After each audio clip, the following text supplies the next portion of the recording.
Boa tarde, alunos. Bem-vindos à PNP de Conformação Mecânica. Essa é a nossa aula de número 6, sobre o processo de laminação. Então, o que é o processo de laminação? O processo de laminação é a passagem do material através de cilindros que giram em sentido contrário para fazer uma diminuição da seção transversal do material. Tá? Então, que o comprimento do material e a seção transversal ela é diminuída, seja na sua espessura ou na sua largura. Então, modificando a seção transversal do material. Se for ver os antigos vídeos lá do Telecurso 2000, o pessoal até compara isso com rolo de abrir massa. E realmente é o mesmo processo. Então, rolos que giram em sentidos contrários de forma a criar um esforço compressivo no material de forma a modificar então essa seção transversal. Modificar não é só às vezes diminuir a espessura, tu pode mudar o formato, tu pode mudar a largura do material, então fazer uma modificação nessa seção transversal. Para isso, então, a gente precisa fazer o uso então desses rolos, tá? Os rolos de laminação, tá? Então, que vão exercer então tensões compressivas no material, garantindo então que ultrapasse a tensão de escoamento do material e provoque então uma deformação permanente no material. Então, esses esforços compressivos permitem então normalmente a diminuição, normalmente, tá? Não exclusivamente, a diminuição da espessura do material, o aumento da largura do mesmo e um incremento também no comprimento do material. Tá? Então isso é feito por rolos laminadores, cilindros de laminação, que são feitos de material, por exemplo, quando é laminação a quente, que resiste a altas temperaturas, um ferro fundido branco alto cromo, ou então um aço para trabalho a quente para conseguir trabalhar nessa situação de alta temperatura. Ou a gente também, ali era um exemplo de laminação de produtos planos, tá? Produtos planos, tiras, chapas grossas, chapas finas, tá?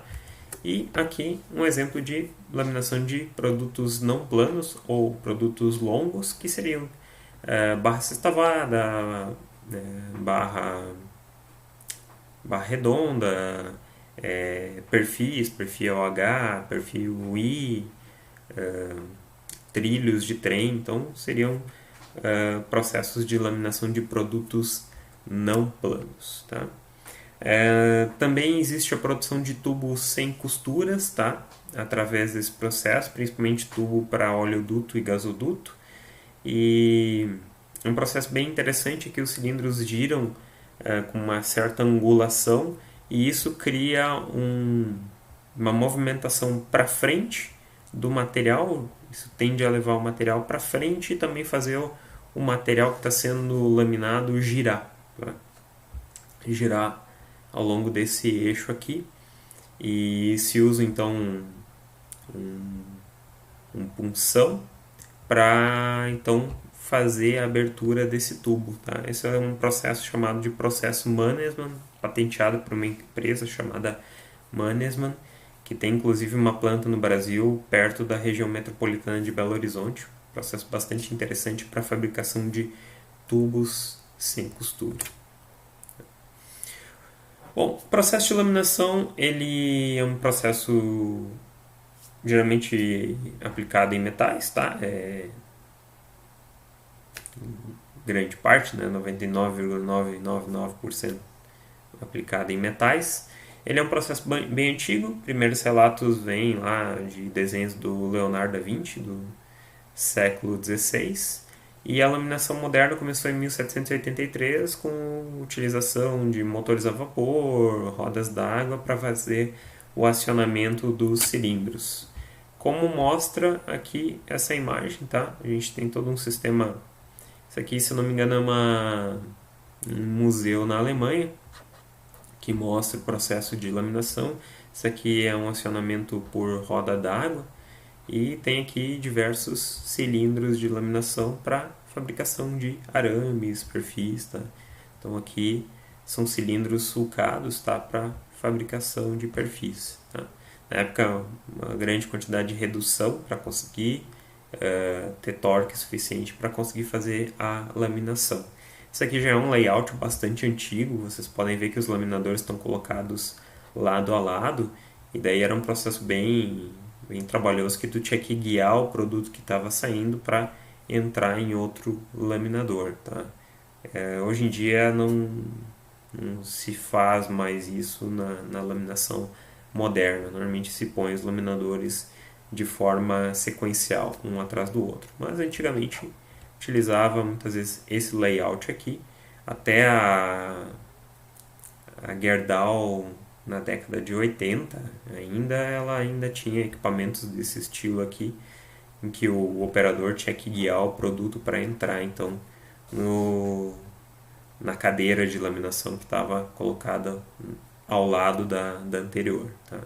Mas hoje em dia as cadeiras de laminação, como são chamados esses conjuntos de cilindros, são colocadas sequencialmente, que facilita bastante o processo. Então, um processo bem mais automatizado do que já foi no passado. O processo de laminação ele é bastante interessante, tá? Ele tem as seguintes características, que a peça conformada se move pelo atrito que ela vai ter com os cilindros, tá? Então, os cilindros fazem a movimentação do material, tá? Então, se eu coloco várias cadeiras de laminação sequencialmente, a própria cadeira de laminação, que é o conjunto ali que faz aquele passe de laminação, vai movimentando o material para frente, tá? Processo que, obviamente, mantém o volume constante, tá? A gente já viu isso através da lei da constância do volume. É um processo que pode ser feito a quente ou a frio, tá? Normalmente o processo é feito primeiro a quente e depois o produto é laminado a frio, tá? Tem empresas que se dedicam apenas à laminação a quente. Por exemplo, eu estagiei na Companhia Siderúrgica de Tubarão, que fica em Serra, no Espírito Santo. Lá eles têm apenas laminação a quente. E eles têm uma unidade de laminação a frio em Santa Catarina. Então, quando eu estava lá, eles estavam construindo um terminal de barcaças para diminuir o custo de frete, para fazer navegação de cabotagem, para levar essas chapas e tiras laminadas a quente para São Francisco do Sul, ali onde eles tinham unidade de laminação a frio ali, principalmente para atender aquela indústria de linha branca que é bastante forte naquela região ali de Joinville, tá? Então, mas tem empresas que trabalham com laminação a quente e laminação a frio na mesma planta, tá? Mas uma empresa pode trabalhar só a quente, pode trabalhar a frio. Tinha, por exemplo, a Zampronha, que era uma empresa que depois foi comprada pela Usiminas lá em Porto Alegre, que era uma empresa especializada em fazer laminação sob demanda. Então, ela comprava bobinas laminadas a quente e o cliente pedia, eu quero uma chapa laminada na espessura tal. E ela fazia essa laminação a frio para entregar o produto de acordo com as especificações do cliente. Então, outro tipo de planta de laminação. É um processo, então, que envolve tensões compressivas diretas, tá? Então, isso tem algumas características. Isso é bom no sentido que, normalmente, a matéria-prima do processo de laminação a quente é um produto que foi lingotado, tá? Então, um produto que sofreu lingotamento contínuo. E como isso é um processo de solidificação, processo ligado à área de fundição, pode estar presente então no material chupes, porosidades, algumas segregações de fases no material, e essa compressão direta ajuda, por exemplo, a eliminar parte dessas porosidades internas ou microporosidades decorrentes de um processo de lingotamento, de solidificação do material. Então, o fato de eu aplicar essa tensão compressiva no material, principalmente nesse caso que eu estou falando da quente, é bastante interessante, inclusive, para eliminação de defeitos decorrentes do processo de solidificação do material, que é matéria-prima para a laminação. E o processo de laminação, então, ele produz produtos planos, chapa grossa, chapa fina, folha, tiras, tá? Como também produtos não planos, tá? Barras sextavadas, barras de formato circular, barra quadrada, trilho de trem, perfis, então uma série de produtos então que são utilizados pela indústria. Aqui no Rio Grande do Sul, por exemplo, a gente só tem processo de laminação de produtos, usinas integradas assim que trabalham com processo de obtenção do aço e laminação desse produto, trabalham só com produtos longos, tá? Que são não planos, tá? Que é a Gerdau de Sapucaia do Sul, que é a Gerdau Rio Grandense, e a de Charqueadas, que é Aços Especiais Piratini. Tá? Elas trabalham só com produtos longos. O que a gente teria de plano seriam essas empresas que trabalham com laminação sobre encomenda, a antiga Zampronha, que tinha em Porto Alegre, que pertence agora ao grupo Usiminas. Processo mais utilizado para a fabricação de chapas e perfis, é um processo altamente produtivo, tá? Por isso a gente também não tem muitas empresas que trabalham com laminação, tá? Porque os volumes produzidos são muito altos, então justifica a existência de apenas poucas plantas no país para trabalhar com laminação, não são tantas assim. É um processo que garante excelentes tolerâncias dimensionais e os produtos podem ser semi-acabados ou prontos, tá? Então eu posso ter perfis, tá? Que é um produto final, ou posso ter uma chapa grossa, que é um produto que ainda vai sofrer outros processos de conformação mecânica. No processo de laminação, então, a gente tem tensões compressivas que atuam nessa região aqui do material, no processo de conformação. O material vai passando e essa região, então, vai sofrendo esforços compressivos direto devido à ação dos rolos, então, de laminação. E eu tenho também uma componente cisaliante aqui superficial, resultante do atrito do material com os rolos, tá? Esse atrito é importante, tá? Até para a questão de agarre do material, questão de movimentação do material, é importante a existência desse atrito entre os rolos, tá? Mas então o material segue então numa determinada orientação, lembrando que por causa da lei de constância de volumes, a gente tem uma situação bem peculiar, que o material entra e como eu ganho comprimento após a laminação do material, a velocidade de saída do material é maior do que a velocidade de entrada, porque eu estou diminuindo espessura, isso faz com que normalmente eu tenha um incremento na largura e no comprimento do material, que faz com que a velocidade de saída acabe inclusive sendo maior nesses processos de laminação.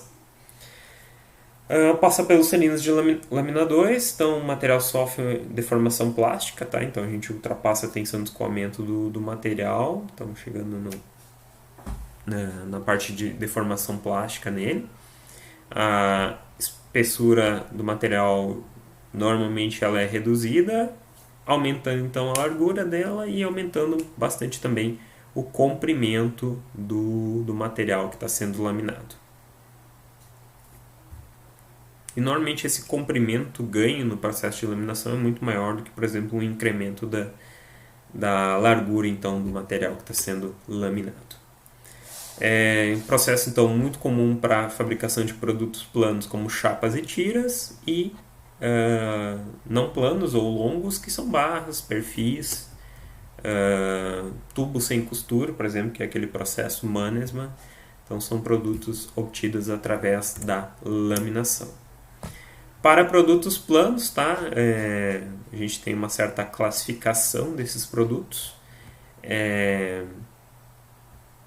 Materiais acima de 6 milímetros e com larguras maiores do que aproximadamente 30 centímetros são considerados chapa grossas, menor que 30 centímetros de largura é o que a gente chama de barra chata, abaixo de 6 milímetros, por volta de tamanhos, larguras menores que 60 centímetros, a gente tem o que a gente chama de tira, e maior que essa dimensão, e nessa faixa aqui que vai de 0,3 até 5,8, nessas larguras maiores a gente tem o que a gente chama de chapa fina.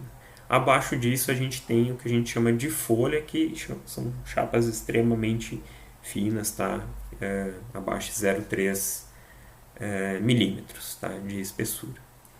Então, são os produtos normalmente obtidos através da laminação, produtos ditos planos, tá? Bom, para fazer o processo de laminação, obviamente a gente vai precisar de equipamentos específicos para fazer esse processo, e os equipamentos então são chamados de laminadores. E a principal ferramenta que existe nos laminadores para fazer esse processo são os cilindros de laminação, que são normalmente feitos de aço fundido, aço com alto teor de cromo, ou aços forjados, ou em alguns casos também ferro fundido branco com alto teor de cromo também é utilizado em algumas situações, tá? Claro que dependendo se eu estou fazendo o processo de laminação a quente ou a frio, também vou ter modificações relacionadas a essa temperatura de trabalho e ao material mais adequado para fazer esse procedimento. A mesa, que é essa região então de trabalho do cilindro, tá? A região de trabalho do cilindro a gente chama de mesa. Ela pode ser lisa ou pode ter canais, depende do tipo de produto que eu vou trabalhar. Então, por exemplo, produtos planos, normalmente eu tenho então a mesa lisa para trabalhar com esse tipo de material.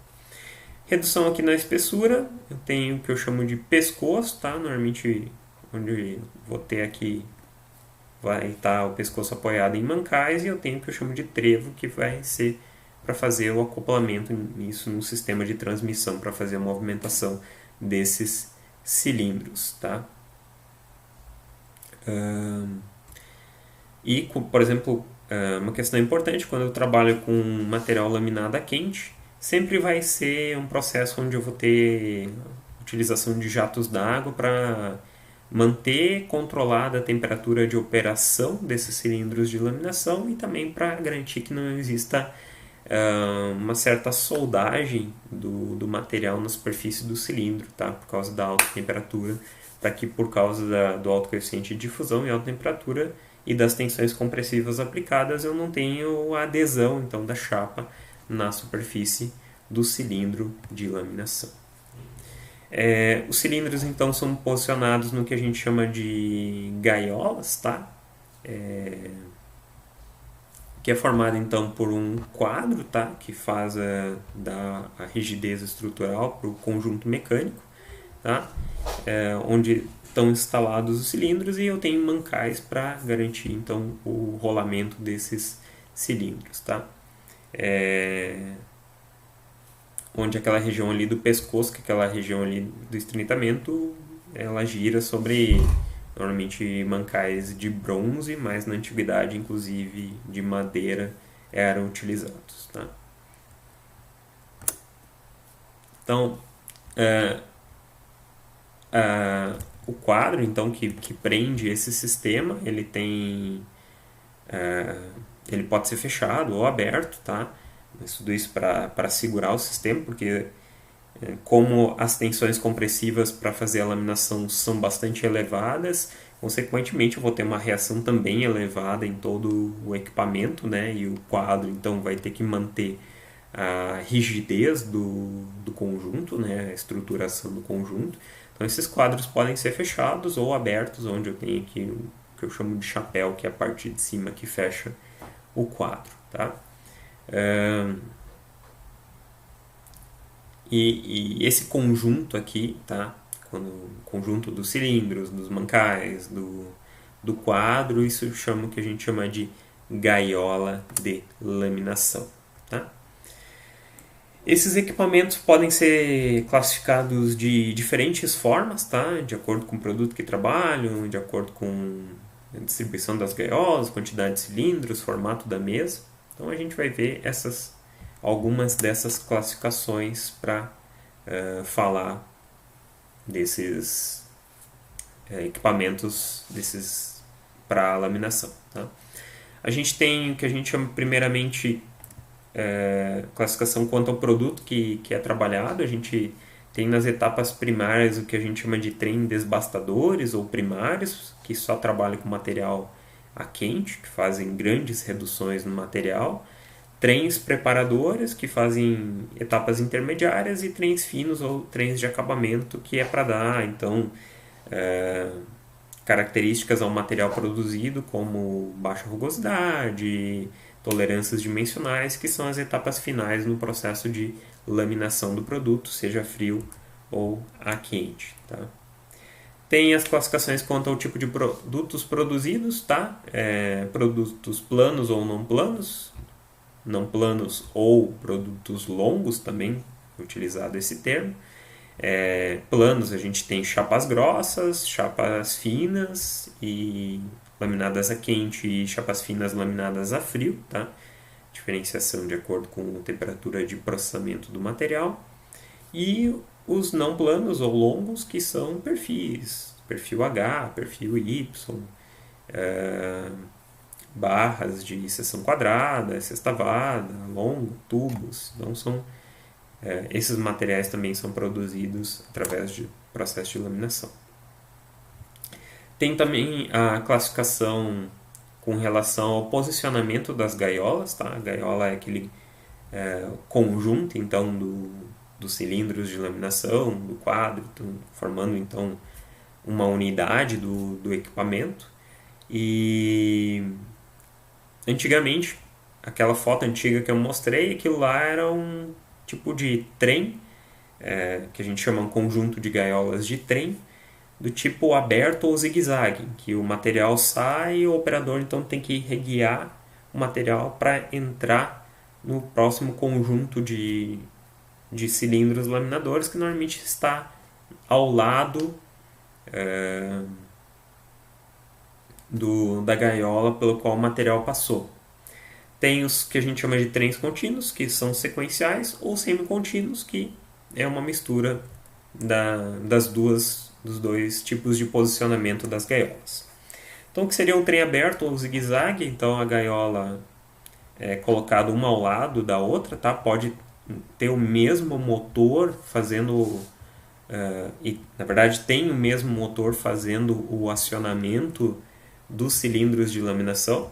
Então veja bem, ó, nessa figura antiga que a gente tem, onde a gente tinha a movimentação dos laminadores com roda d'água, o motor, entre aspas, era um só, né? Então por isso justificava tu ter esse tipo de disposição então das gaiolas de laminação uma ao lado da outra, e tu tendo que guiar o produto laminado para ele entrar na próxima gaiola de laminação. Então, o produto está saindo dessa gaiola e tem que ser guiado para entrar na próxima gaiola, tá?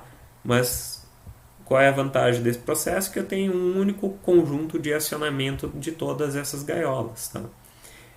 Coisa que hoje em dia não se justifica mais, tá? Então, isso é um layout, uma disposição das gaiolas que meio caiu em desuso. Hoje em dia o mais comum é a gente ter o que a gente chama de trem contínuo ou em tandem, que eles estão então um após o outro, tá? Um na frente do outro. Então o material que entra nesse, sai por essa gaiola de laminação, entra na próxima e assim sucessivamente, tá? Existem vários motores para fazer esse acionamento, vários motores elétricos, tá? Então hoje em dia isso não é mais um empecilho como foi na antiguidade, tá? Então eu tenho esse tipo de disposição. Isso aqui é um layout de um trem de laminação a quente. Eu retirei de um livro que eu possuo, onde a gente tem conjuntos de cilindros na vertical e na horizontal para fazer a laminação do produto, tá? E com vários acionamentos para cada gaiola, tá? Formando um trem de laminação, um trem em tandem de laminação. Tá? Então o material vem, por exemplo, aqui, exemplo de laminação a quente, o material tarugo ou bloco ou a placa vem do forno de reaquecimento e vai passando então pelos trens, pelo trem de laminação, vai passando pelas gaiolas de laminação. Algumas gaiolas para controlar a largura do material que está entrando no sistema e outros para fazer a conformação, então, principalmente da espessura do material. Existe também a combinação dos dois processos anteriores, às vezes isso é interessante, tá? Onde eu tenho, por exemplo, esse layout aqui, onde eu tenho uma mistura de em tandem e zigue-zague. Então o material vai passando pelas cadeiras de laminação, pelas gaiolas de laminação, passa por essa linha e é transferida para outra linha para ser relaminado, passa através da transferência aqui por mesa de rolos, passa por outra e vai sendo laminado. Então é uma mistura dos dois processos anteriores. Tá? Lembrando que principalmente o primeiro que eu mostrei em zigue-zague ali, ele em trem aberto ou em zigue-zague, ele meio que está caindo em desuso. Eu sei que a Gerdau na década de 80, as Finos Piratini ainda tinha esse tipo de laminador, mas é algo que deixou de ser utilizado após a modernização das plantas. Inclusive, hoje em dia, vai visitar um trem contínuo ou em tandem, no final da linha, por exemplo, quando vai visitar lá Gerdau Rio Grandense, em Sapucaí do Sul, o material aqui no final da linha sai numa velocidade tão alta que parece um feixe de luz. Inclusive, isso foi motivo uma vez de um acidente de trabalho que um terceirizado viu lá o material passando em alta velocidade, achou que era um feixe de luz e resolveu botar a mão. Acidente de trabalho, o mundo do cara foi literalmente arrancada. Mas realmente é tão rápido que dá a impressão de ser, no caso, que o cara pensou um feixe de luz. Coisas que é difícil de entender, mas acidentes que acontecem às vezes por desconhecimento do que está acontecendo. Né? Hoje em dia, se você visita parte de laminação da Gerdau, existem anteparos de aço nas laterais que tu só consegue ver o processo meio por cima, tu não consegue ver pela lateral, porque está tudo bloqueado por causa desses incidentes que ocorrem. Tá? Os laminadores também são classificados de acordo com o número de cilindros, tá? E isso depois a gente vai ver uma explicação, porque às vezes eu tenho uma quantidade maior de cilindros no processo, tá? Alguns são por questões históricas, tá? Outros por uma questão técnica para a utilização de mais cilindros de laminação. O mais comum é o que a gente chama de laminador duo, tá? E principalmente antigamente, quando a automação era um processo muito mais custoso, muito mais difícil, era bem comum a gente ter laminadores que a gente chama de duo, 2 cilindros, né, na gaiola, que só girava num sentido, né? Então, por exemplo, eu fazia o passe, se eu tinha só um laminador, né, às vezes ocorre, às vezes eu não tenho várias gaiolas em tandem, em linha, tá? Não tenho várias gaiolas continuamente, às vezes eu tenho um laminador apenas, por exemplo, aquela empresa Zampronha que eu tinha comentado, fazia laminação sob medida, então não justificava ter toda uma linha de produção, porque fazia um produto sob demanda. Então, que eles tinham um laminador que a cada passe tu ia aproximando os cilindros para fazer o controle de espessura, tá? Antigamente, automação era mais cara, tu tinha dificuldades em fazer a inversão dos motores. Então era comum tu fazer a laminação num sentido, o laminador só laminava num sentido, tinha que transpor o material, passar o material pro outro lado para laminar de novo, tá? O material passava, tu passava o material para outro lado para laminar de novo. Claro que isso depois ficou muito mais fácil, porque depois, usando o sistema inversão aqui da rotação dos motores, então um sistema que invertia a rotação do laminador, tu fazia o quê? Passava o material, laminava o material indo para um lado, ele então deslizava sobre uma mesa de rolos, tu aproximava os rolos para fazer o próximo passe e invertia a rotação. Então, daí o material era reconduzido para ser laminado de novo. Deslizava sobre uma mesa de rolos e ia fazendo esse processo até se atingir a espessura necessária naquele processo. Tá? Isso ainda é utilizado, tem aplicação. Às vezes é melhor eu trabalhar com um conjunto e vai fazendo grandes reduções do que se eu não tenho uma produtividade enorme, tá? Então depende de uma questão técnica da tua produtividade. Esse é um exemplo, então, vou baixar um pouco o volume. The many steps in the thinning of the ingot begins. The aluminum block is crushed by the hot mill rollers. Isso aqui é um vídeo, então, até do Discovery Channel, tá? Que mostra a laminação Temperatures in the rollers are between alumínio, 455 tá? and Esse aqui é um laminador, 540 então, degrees duo, centigrade. tá? Pressure on the ingot is continually verified by a technician. If too great, it's lowered and the technician then adjusts the pressure. The heat is so high that the ingot risks sticking to the mill's roller. To prevent this, everything is cooled with a liquid that's 95% water and 5% oil. Sempre com lubrificação para impedir a adesão do produto no cilindro, tá? Starting from a thickness of 45 centimeters, the ingot becomes increasingly thinner with each pass-through. Depending on requirements, the ingot will go through the machine between 12 and 16 times. The ingot now measures 7 centimeters in thickness. It has to get down to just half a centimeter.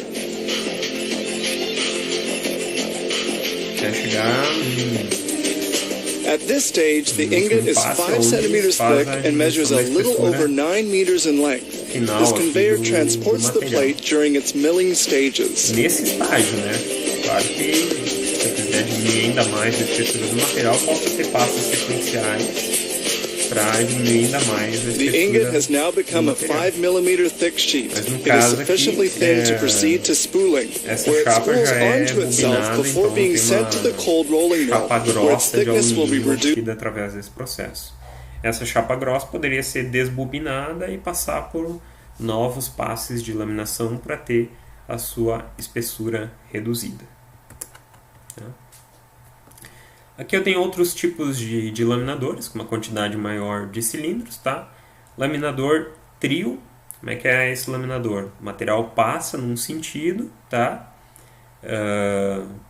Com esses dois rolos tocando, e em cima eu tenho o mesmo cilindro do meio, mais um outro cilindro em cima, que então vai estar então empurrando o material no sentido oposto. E o material então passa através desse conjunto de cilindros por baixo e tem uma mesa elevatória que daí joga o material para sofrer outro passe no conjunto de cilindros de cima, tá?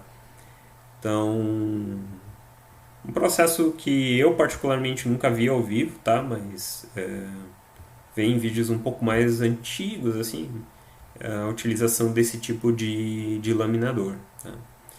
Existe o laminador quadro, tá? Onde eu tenho 2 cilindros de acionamento e 2 cilindros menores que estão encostados nesse cilindro de acionamento. Esse aqui que está ligando ao conjunto de transmissão e consequente ao motor. Esse aqui são cilindros que transferem então o movimento para esses cilindros menores, que vão estar em contato com o material para fazer a laminação do material. A gente vai ver que isso tem uma explicação técnica, tá? Para fazer a laminação de produtos muito finos, tu precisa utilizar cilindros de raio, de diâmetro menor, tá? Só que se você utiliza esse cilindro de diâmetro menor, às vezes ele não vai ter rigidez suficiente para evitar a deformação do próprio cilindro. Então o que se faz? Se apoia ele nesse cilindro maior para dar um apoio e dar maior rigidez, garantindo então que o cilindro não flexione, não se deforme no momento da laminação. Tá? Então, por uma questão de espessura, eu preciso utilizar um cilindro de raio menor. Só por uma questão de rigidez, como eu diminuí esse diâmetro, por uma questão de rigidez, eu utilizo então esse cilindro de apoio para garantir que o cilindro que está trabalhando, que está em contato direto com o material, não sofra flexão. Tá? Porque se ele sofrer essa flexão, a gente vai ver lá no final que isso gera um tipo de defeito no produto laminado. Tá? Então esse aqui é o laminador que a gente chama de quadro. E isso elevado a outro nível, o laminador Sennzimmer, que vocês podem ver que eu tenho vários cilindros de apoio para apoiar então um conjunto de cilindros de trabalho aqui que está aqui no meio. Vocês podem ver que a chapa que está passando aqui no meio já é uma chapa bem mais fina, tá? Para fazer então esse tipo de trabalho, tá? Para garantir então que eu não tenha deformação aqui dos cilindros, eu tenho todo esse conjunto de apoio para fazer o acionamento desses dois cilindros aqui de trabalho. Tá? E também existe o que a gente chama de laminador universal, que nada mais é do que eu ter na sequência cilindros horizontais e verticais para fazer esse processo de laminação, garantindo o controle da espessura, mas também da largura do material. Bastante importante em etapas de laminação a quente, até para você calibrar um pouco as dimensões do material antes dele seguir nas gaiolas sequenciais. Então tu regula bem a espessura e a largura do material para que tu não tenha problema nos passes em sequência. Tá? Então bastante utilizado também o que a gente chama de laminador universal. Aqui é a equação, tá? Que mostra o porquê a gente utiliza às vezes cilindros de diâmetro menor. Tá? Isso aqui é espessura mínima para redução de acordo com os cilindros que eu estou utilizando. Tá? Então essa espessura mínima da chapa, tá? Reparem que eu só posso aqui, isso depende do coeficiente de atrito, do raio do cilindro e da tensão de escoamento do material. O atrito é uma componente difícil de ser alterada, tá? Até porque a gente tem que fazer uma lubrificação e uma refrigeração ali no processo de laminação para evitar a adesão do material nos cilindros. Tensão de escoamento vai ser uma questão que vai depender do material, da temperatura que ele se encontra, da velocidade de deformação, das próprias características microestruturais do material, também uma componente difícil de ser mexida. Então, o que é mais fácil de mexer então é o raio do cilindro. Então, logo para poder laminar chapas mais finas, pode-se reduzir o coeficiente de atrito entre chapa e cilindro. Difícil, utilizar um material com um limite de escoamento menor. Também difícil, porque às vezes é aquele material que a gente quer laminar naquela temperatura, tá? Naquela taxa de deformação. Às vezes isso aqui a gente não consegue mexer muito, porque vai ser característica do material que a gente quer laminar. E utilizar cilindro de laminação com raio menor, tá? Às vezes é a solução mais adequada, por isso então que a gente faz uso então de laminadores do tipo quadro ou laminadores do tipo Sennzimmer para utilizar cilindros de raio menor, mas que daí vão necessitar de apoios de cilindros maiores para não sofrer então flexão. Mais um tipo de classificação dos laminadores, que é em relação à mesa, tá? Lembrem que a mesa é aquela região de trabalho do cilindro de laminação, é a região onde o material então vai entrar em contato com o cilindro de laminação. Eu tenho mesas planas, mesas ranhuradas para fabricação de perfis, mesas escalonadas também para fabricação de perfis, mesas cônicas, utilizado então, por exemplo, no processo Mannesmann para confecção de tubos, mesas excêntricas e mesas de rolos planetários, tá? O que seria então cada uma delas? Tá? Laminador com mesa lisa, então cilindros tem essa parte aqui sem nenhuma ranhura, sem nenhuma textura. Então, os cilindros aqui são lisos com excelente acabamento superficial, tá? Laminador com mesa ranhurada para fazer a fabricação dos perfis. Se vocês voltarem lá, pega o PDF dos slides lá, voltam lá naquela imagem antiga lá, vocês vão ver que então são mesas ranhuradas para fabricação de perfis lá, no caso, pelo que dá para ver, para fabricação de arames, tá? Então são mesas com ranhuras para fabricação dos perfis, que o perfil então vai ter aqui o sulco para fabricação do perfil desejado. Mesas escalonadas, por exemplo, para fazer um perfil H, tá? Reparem que eu tenho rolos aqui, um que vai conformar a parte central do perfil e outro que vai garantir as dimensões laterais e vai conformar então o material lateralmente. E tem o que a gente chama de laminador com mesa de rolos planetários, tá? Lembrem que para fazer a obtenção de chapas de pequena espessura eu precisava utilizar cilindros com raio pequeno, tá? Isso levou a desenvolvimento desse tipo de laminador, que eu tenho pequenos cilindros, tá? Pequenos rolos planetários em volta de um rolo maior, tá? Eu particularmente nunca vi isso sendo aplicado na prática, mas existem exemplos então que a gente acha na literatura, tá? Até peguei um videozinho aqui para mostrar esse processo, tá? Esse aqui é o planetário, ó. É bastante interessante. São os rolos aqui em volta de um rolo maior, tá? Rolos menores em volta de um rolo maior. E reparem, ó, essa aqui é a espessura da chapa de entrada. E vocês vão reparar na espessura final de saída do material, bastante fino, tá? Então, ó, reparem, ó, a chapa começando a ser deformada. E reparem, ó, na espessura de saída do material, ó, frente à espessura de entrada. E vejam aqui que interessante, ó, a gente consegue ver até algumas marcas de deformação no material. Ó. Reparem como o material tem então sua espessura reduzida através da utilização desse tipo de rolo, tá? Aqui uma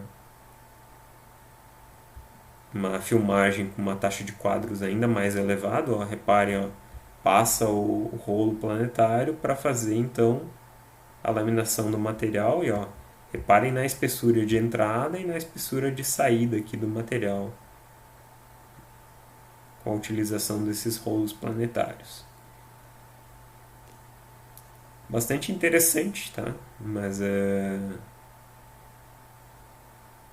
foi um método que acabou caindo em desuso, tá? Eu particularmente nunca vi na prática. Eu acho que a produtividade foi uma questão chave nesse tipo de sistema de laminação. Mas vejam que interessante o grau de redução de espessura do material que se consegue com essa técnica. E voltar ao vídeo anterior aqui.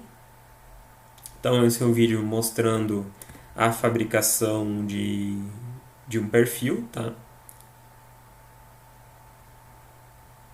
Então reparem aqui, ó, o layout dos cilindros e das mesas para fazer a laminação desse material. Reparem que são os motores que fazem o acionamento do sistema e os conjuntos de transmissão, caixa redutora, para fazer então a movimentação dos cilindros de laminação.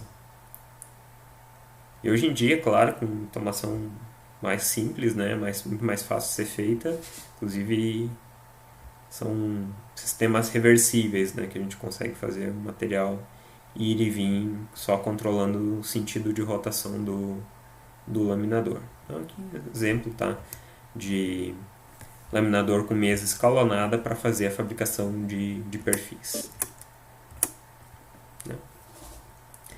Outros tipos de formato de mesa, tá? Laminador com mesa cônica, isso aqui é para produção de tubos sem costura, processo Mannesmann, patenteado pela Mannesmann, tá? Coloquei ali no Moodle um linkzinho para um vídeo que mostra, tá? Uma animação desse processo para vocês entenderem, tá? É um processo super interessante. A Mannesmann, que tem na região metropolitana de BH, é a maior siderúrgica carvão vegetal do Brasil, se eu não me engano, no mundo até. A Mannesmann tem florestas e florestas de eucalipto só para alimentar os altos fornos dela, para a fabricação desses tubos sem costura. Tá? Processo bem interessante. Essa ponta aqui é uma ponta, um cone mais ou menos desse tamanho aqui de ferro fundido branco, alto cromo, para então penetrar no material e abrir então a parte interna desse tubo. Conforme o material vai passando por esses cilindros de mesa cônica, ele vai avançando o material em direção à lança, tá? A esse cone, essa plug cônico, tá? Vai empurrando o material em direção a esse cone ao mesmo tempo que gira também o material. Então o material está sendo empurrado dessa forma em direção à lança. Então é um processo bastante interessante. E tem, por exemplo, o que a gente chama de laminadores do tipo passo peregrino, que é como se fosse um camis, tá? Em que vai fazendo uma deformação só numa certa região aqui, tá? O que era bom? Antigamente, às vezes, tu não tinha tanto torque nos motores, tá? Nos motores elétricos, e a vantagem é que tu usava o próprio momento do cilindro para fazer então essa laminação, daí saía da região desse ressalto, que voltava a ganhar um pouco de momento para fazer o próximo passe, tá? Hoje em dia não existe mais muito o porquê da utilização dessa técnica, mas no laboratório que eu trabalhei no mestrado, tinha um laminador bastante antigo, um motor antigo também, e tu via esse tipo de problema, de falta de torque. Tinha uma redução bastante grande, né, no motor, mas era um motor antigo, não tinha tanto torque. E daí se tu quisesse fazer um passo um pouquinho mais, uma redução um pouquinho maior naquele passe, tu já sentia que o motor ele não conseguia dar conta. Então isso é às vezes a justificativa para a utilização desse tipo de laminador, tá? Mas hoje em dia não vejo mais muita utilização, mas saibam que existe. Tá, e última classificação com relação à temperatura de trabalho, tá? Que é algo super comum.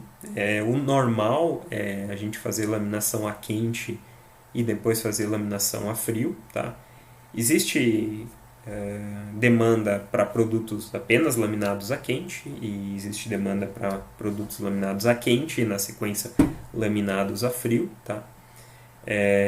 Laminado a frio é a chapa de aço que vai para a construção do automóvel, do monobloco, da parte da carroceria, das portas, do capô. Linha branca é um grande consumidor de aço também. É o que motivou, por exemplo, a CST colocar a laminação a frio dela em São Francisco do Sul, porque fica do lado ali de Joinville, ali um polo de linha branca bastante forte. E daí, por exemplo, tem para abastecer a indústria naval ali, por exemplo, que era muito forte no Rio de Janeiro. A unidade lá fica encarregada apenas de produção de chapas laminadas a quente, tá? Então, cada tipo de produto tem o seu mercado.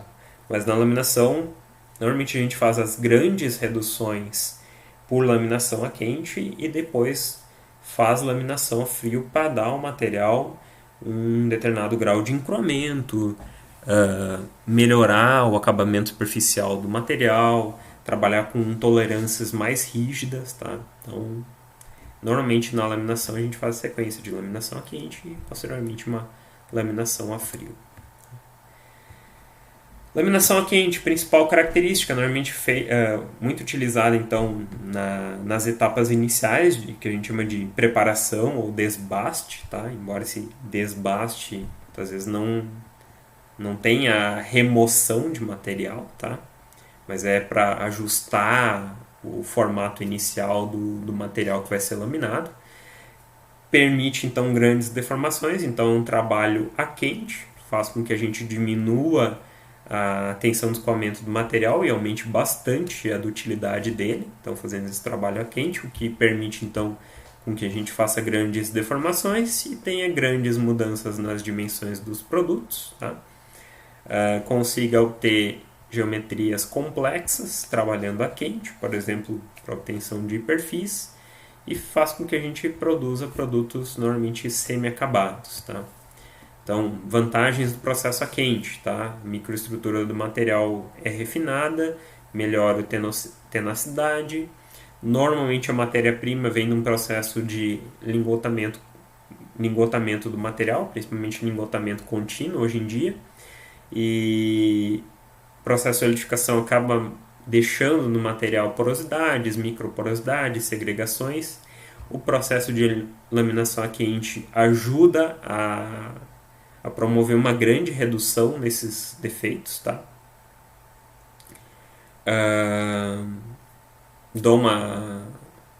Aumento então a resistência mecânica do material, e essa laminação a quente ela acaba produzindo deformações mais profundas no material e deixando o material então mais homogêneo, tá? Na laminação a frio, às vezes as componentes de tensão compressiva maiores normalmente estão localizadas mais na superfície, e na laminação a quente tu consegue então provocar tensões compressivas em profundidades maiores então do material. Problema, tá? Como é um processo em alta temperatura, a quente, então vou ter que utilizar material que seja resistente a essa alta temperatura, tá? Então aços, por exemplo, da série H, utilização de revestimentos à base de cromo, ferro fundido branco, alto cromo, então são materiais que tem que ter resistência a alta temperatura. Custo de operação alto, tá? Eu preciso ter fornos, preciso ter sistemas para remover a carepa. A carepa é aquela oxidação formada em alta temperatura, tá? Que ela desplaca com facilidade, mas normalmente tu tem jatos de água em alta pressão para fazer com que essa carepa desplaque e fazer com que você não fique laminando carepa junto com o material, porque isso vai afetar a qualidade superficial do teu produto, tá? E como falei, por causa de ser um processo a quente, tem laminação a quente do material, forma então essa camada de óxido na superfície que a gente chama de carepa, que tem que ser removida, tá? Também extremamente utilizado a laminação a fio, tá? Chapas, barras laminadas a quente, às vezes são na sequência laminadas a frio, tomando cuidado para remover oxidações superficiais desse material antes de ser laminado a frio, para que, por exemplo, uma carepa não vá para o processo e seja laminada em conjunto. Responsável então por operações de acabamento. As deformações não são tão grandes, mas consigo tolerâncias dimensionais muito boas, aumento da limite de escoamento por causa do encruamento do material, e muito utilizado então para produtos acabados, tá? E como eu falei nas aulas ali onde eu mencionava mecanismos de recuperação, recristalização, se faz também muito o que a gente chama de processo termomecânico no material para obter uma microestrutura refinada, então, já que eu estou fazendo uso de um processo de laminação a quente ou a morno, onde eu consigo ter etapas de criação de discordâncias, recuperação e recristalização, onde então na recristalização a gente consegue fazer uma diminuição no tamanho de grão do material. Então bastante interessante porque o material, mesmo não tendo uma grande quantidade de elementos de liga ou não sofrendo um tratamento térmico específico, como por exemplo uma têmpera, eu consigo gradativamente, através desse refinamento de grão, e aumentando então a resistência mecânica do material sem comprometer a sua tenacidade. Então, aqui só para ilustrar então o processo de laminação a frio do material, muito utilizado também na fabricação de produtos planos, chapas planas, onde eu vou conseguir um excelente acabamento superficial do material.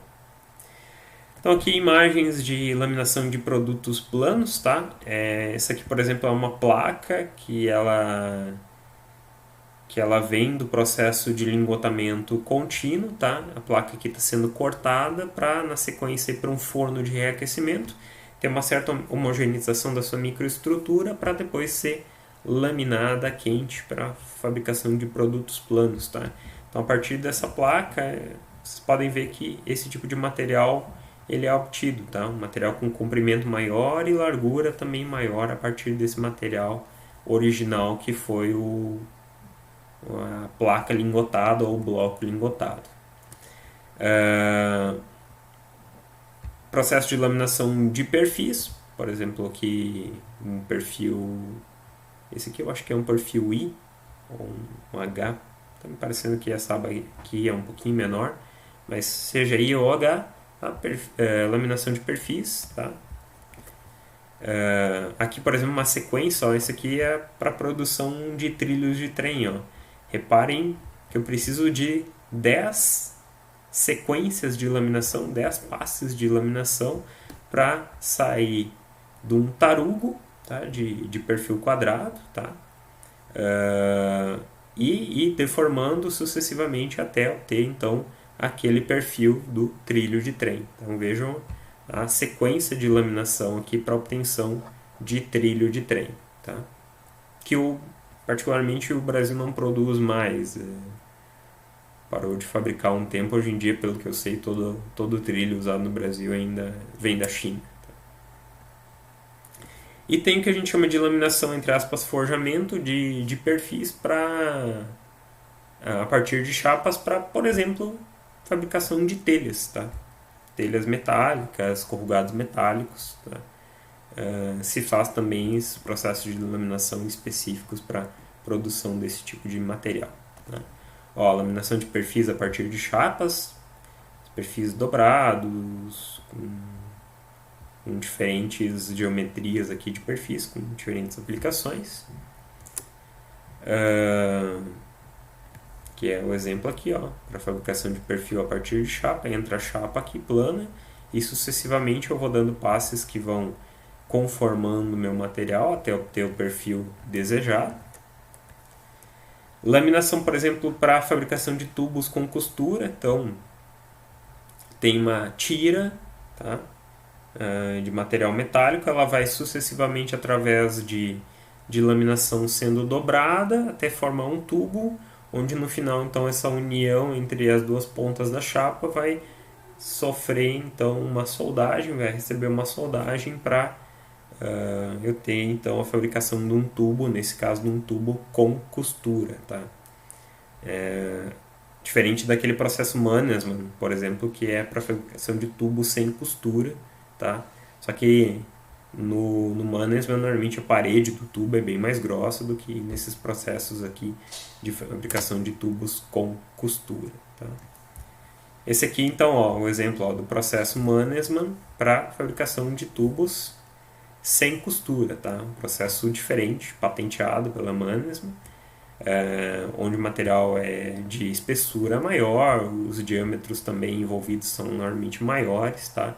Esse aqui é um produto muito mais utilizado na indústria petroquímica, para transporte em oleoduto, gasoduto, esse tipo de aplicação para esse material. É considerado também processo de laminação, fabricação de rosca também, tá? Muitas roscas de parafuso são produzidas através de um processo de laminação específico, tá? Mas é classificado, é considerado um processo de laminação, mesmo que seja um equipamento específico para a produção de rosca em parafuso, seja lá o que for.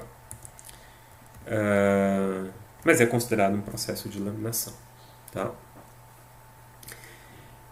Pessoal, agora eu vou falar um pouco de defeitos de laminação e na sequência daí a gente vai para a parte matemática de laminação. Mas daí para não ficar tão longa essa gravação, eu vou fazer então esse vídeo em duas partes, tá? A apresentação de slides e depois a parte de contas, a parte de dedução, tá? Vamos então agora para os principais defeitos de produtos laminados, tá? Que a gente encontra bastante em produtos laminados. Vazios, tá? Poros e rechupes provenientes do processo de solidificação do material, tá? Normalmente a matéria-prima do produto laminado é o produto obtido pelo lingotamento contínuo, tá? Isso produz, então, por causa dos processos de solidificação, produz rechupe, micro-rechupe, porosidades, microporosidades, e esses vazios, então, estão presentes no material. E a laminação a quente, ela ajuda na eliminação desses defeitos, mas pode ser que algum desses defeitos não sejam eliminados e permaneça, então, nas etapas seguintes, então não conseguiu fazer a eliminação desses defeitos. Tá? Existe o que a gente chama de gotas frias também, às vezes no processo de lingotamento do material, de solidificação do material, que vai ser a matéria-prima para o processo de laminação. Às vezes o material pinga sobre a superfície, tá? Os respingos de materiais ficam na lingoteira e ficam mal aderidos na superfície do lingote, tá? Ou seja, essa má adesão vai criar um problema depois, porque eu vou laminando esse material, ele não está bem aderido, tá? E vai fazer com que, às vezes, lá quando a pessoa for estampar, por exemplo, a chapa, acabe desplacando o material, tá? O material acabe saindo. Isso pode ter sido uma gota fria que foi sucessivamente laminada. Ela estava mal aderida, mas lá no processo de laminação a frio já não se percebe a presença desse defeito. O cara vai perceber apenas se fizer, por exemplo, um ensaio por líquido penetrante ou partículas magnéticas, ou quando ele for, por exemplo, dobrar a chapa ou estampar a chapa e ter um desplacamento de material. Tá? Comum também aparecer trincas no material quando eu estou fazendo processo de laminação em temperatura inadequada, por exemplo, grandes reduções em temperaturas baixas, o que vai fazer com que o meu material entre em certas regiões numa tensão que ultrapasse o limite de ruptura do material. Tá? Ou, por exemplo, reduções excessivas também, se eu não estou fazendo esse processo a quente, daí pode ser que eu incrue tanto material que ele já não tenha mais de utilidade lá no final e eu acabe começando a ultrapassar o limite de ruptura do material, ele vai trincando, vai se rompendo. Tá? Tem defeitos que a gente chama de defeitos tipo dobra, tá? Às vezes ocorre um certo acúmulo de material antes do laminador, chega um momento que daí ele passa, só que isso vai criar uma dobra no material, uma parte vai estar unida ao corpo do material, ao produto em si, mas outra vai estar dobrada sobre ele. Como o material vai sendo laminado, esse material vai sendo laminado junto, e lá no final às vezes tu não percebe a presença do defeito. De novo, vai perceber apenas quando tu for fazer de repente um ensaio por líquidos penetrantes ou partículas magnéticas, ou quando o cara conformar e eu ter esse desplacamento de material. Ele vai estar unido por um dos lados, mas o outro vai desplacar, vai como se fosse levantar um tanto de material ali num processo de dobramento, num processo de estampagem do material. Inclusões, tá? De novo, problema decorrente ao processo não só de lingotamento, mas também no processo de produção do aço ou do material que está sendo lingotado e na sequência laminado. Tá? A presença de inclusões são a presença de componentes não metálicos dentro do material, por exemplo, sulfetos, a presença de óxidos dentro do material laminado, tá? E é um defeito que ele originalmente ele está de forma pontual, mas conforme ele vai sendo laminado, o material ali, aquele defeito, vai sendo laminado junto. Por exemplo, existem sulfetos que na temperatura de laminação vão estar em estado líquido, então eu vou estar conformando lá, deformando aquela região onde esse sulfeto está colocado e ele vai sendo laminado junto, vai ficando com essa aparência aqui. E por ser um material que não é, no caso, metálico, por exemplo, aqui seria tá com toda a cara de um sulfeto, da presença de um sulfeto. Isso aqui é uma seção não resistente, uma região não resistente do material, então ela pode vir a comprometer a resistência mecânica do material por causa da presença dessas inclusões, tá? Principalmente no caso de aços de sulfetos. Segregação também proveniente do processo de lingotamento, tá? Se vocês forem estudar a fundição, processo de soldagem, se fala um pouco que existe, às vezes, no processo de solidificação do material, existe o soluto é empurrado para as últimas regiões do material a se solidificar, e isso acaba gerando uma região de concentração, por exemplo, de soluto, uma região de segregação no meio do material. Tá?